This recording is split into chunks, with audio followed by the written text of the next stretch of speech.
హైదరాబాద్ పరిధిలోని ఆసుపత్రులలో పేషెంట్ల సంఖ్య రోజురోజుకు పెరుగుతోంది. గత నెల రోజుల నుండి సీజనల్ వ్యాధుల వ్యాప్తి పెరగడంతో ఓపీ డబుల్ అయింది. ఇన్ పేషెంట్లలోనూ 20% పెరిగారని ఆయా ఆసుపత్రుల డాక్టర్లు చెబుతున్నారు.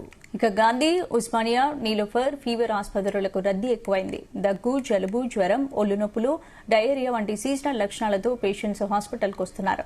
చాలా మంది ప్రాథమిక ఆరోగ్య కేంద్రాల్లోని వైద్యులను ఆశ్రయించినా వారం నుంచి 10 రోజుల వరకు ఈ సీజనల్ సింప్టమ్స్ తగ్గకపోవడంతో బాధితులు ఆసుపత్రులకు పరుగులు తీస్తున్నారు.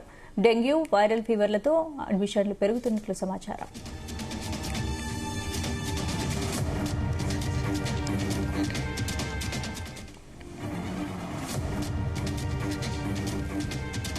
ఇదే అంశంపై మరిన్ని డీటెయిల్స్ మా ప్రతినిధి సతీష్ అందిస్తారు. సతీష్, స్పందన రాష్ట్ర వ్యాప్తంగా సీజనల్ వ్యాధులు రాబోతున్నాయి. దీంతో హైదరాబాద్ పరిధితో పాటు రూరల్లో కూడా ఆసుపత్రుల్లో కూడా పేషెంట్ల సంఖ్య రోజు రోజుకి పెరుగుతున్న పరిస్థితి. అయితే గత నెల రోజుల నుంచి కూడా ఇటు సీజనల్ వ్యాధులు వ్యాప్తి పెరగడంతో ఇటు ప్రభుత్వ ఆసుపత్రుల్లో కూడా ఓపీ పర్సెంటేజ్ కూడా చాలా వరకు పెరిగింది. దీంతో చాలా వరకు కూడా ఇన్ పేషెంట్స్ లో పేషెంట్లు కూడా చాలా వరకు ఇబ్బంది పడుతున్న పరిస్థితి కనిపిస్తుంది.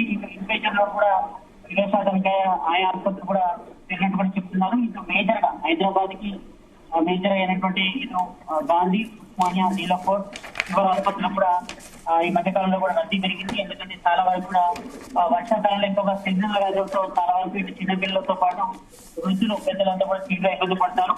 దీంతో మేజర్ గా ఎక్కువగా దగ్గు, జలుబు, జ్వరం, ఒళ్ళు నొప్పులు, డయేరియా వంటి సీజనల్ వ్యాధుల లక్షణాలతో కూడా పేషెంట్లు హాస్పిటల్ కూడా వస్తున్నారు. దీంతో చాలా వరకు కొన్ని ప్రభుత్వ ఆసుపత్రుల్లో కూడా బెడ్స్ దగ్గర తీవ్ర ఇబ్బంది పడుతుంది పరిస్థితి కనిపిస్తుంది. చాలా మంది కూడా ఇటు అవుట్ పేషెంట్స్ ఎక్కువగా రావడంతో ఎక్కువగా టోకెన్స్ కూడా లేనటువంటి పరిస్థితి కనిపిస్తుంది.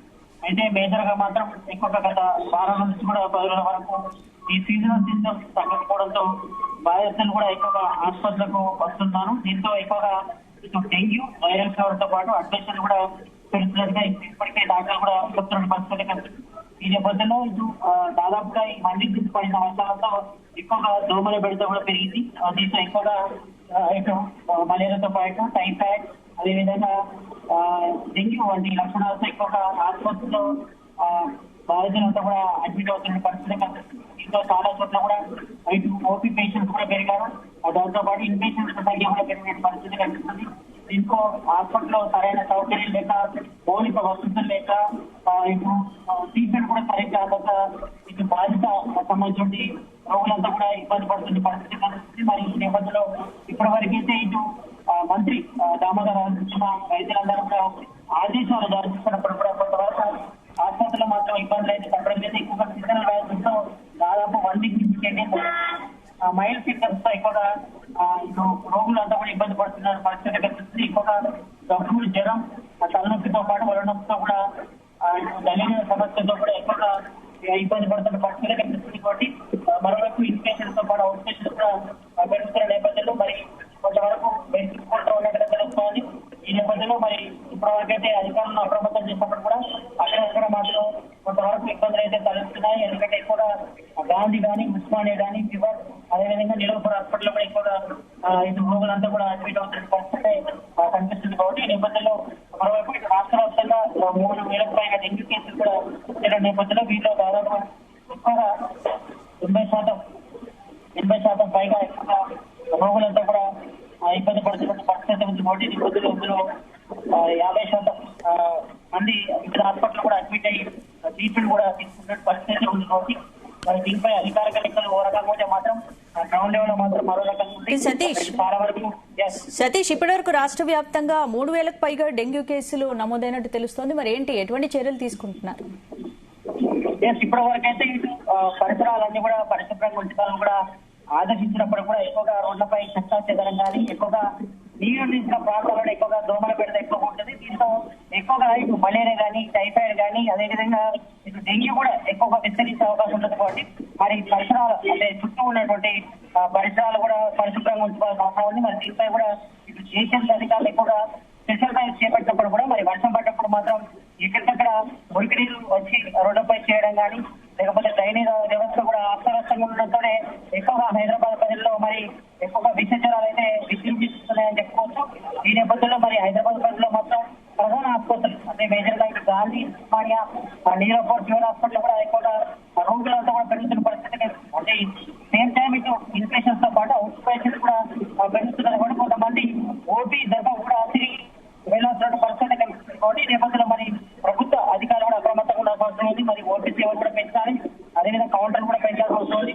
అదేవిధంగా సేమ్ టైం రాష్ట్ర వ్యాప్తంగా పాటు సిటీ వ్యాప్తంగా కూడా పరిసరాలను శుభ్రంగా ఉంచే విధంగా ఇటు అవగాహన కల్పించాల్సిన అవసరం ఉంది. ఇటు డాక్టర్స్ తో పాటు ఇటు అధికారులు కూడా చర్యలు తీసుకోవాల్సిన అవసరం అయితే ఉంది. ఇటు యూనివర్సిటీ అధికారులు మరి మున్సిపల్ అధికారులు మాత్రం కొంచెం నిర్లక్ష్యం ధోరణి వలన ఈ రకంగా ఇబ్బందులు తలెత్తడం కూడా చర్చ అయితే దారితీస్తుందని చెప్పుకోవచ్చు.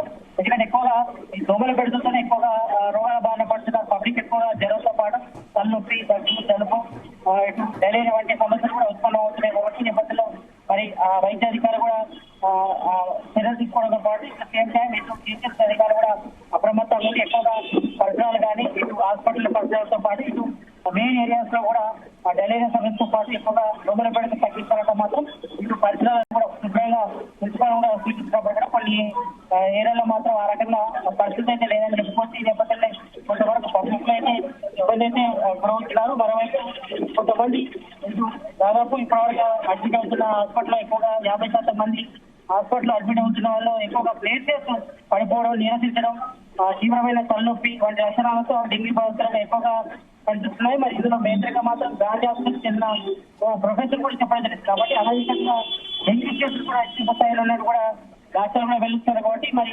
కొంతవరకు ఇటు వైద్య సమస్య కూడా కొంతవరకు డేంజర్ మోహించిన పరిస్థితి ఉంది. కాబట్టి మరి దీనిపై వైద్య అధికారులు వెంటనే ఇటు చర్యలు తీసుకొని మరి వీటికి కట్టడి చేయాల్సిన అవసరం ఉంది. ఎందుకంటే డెంగ్యూ అనేది కూడా చాలా వరకు తీవ్రమైన జ్వరంతో పాటు ఇటు ప్లేట్లెట్లు కూడా ఒకేసారిగా పడిపోవడం జరుగుతుంది. కాబట్టి మరి ప్రాణానికి ప్రమాదం ఉంటుంది. కాబట్టి మరి దీంట్లో కూడా అధికారులు చర్యలు తీసుకొని మంచి మెడిసిన్స్ ఇవ్వడం కానీ, రోగికి సంబంధించి మెడిసిన్స్ ఇవ్వడం కానీ, మరి దానికి సంబంధించి పరిసరాలు శుభ్రంగా ఉంచడం కానీ కూడా అన్ని కూడా చేయాల్సి ఉంటుంది. కాబట్టి మరి దీనికి సంబంధించి కూడా వైద్య అధికారులు వెంటనే మేల్కొని మరి మెడిసిన్స్ తెప్పించడం కానీ, మరి వైద్య సేవలు కూడా ఇంకా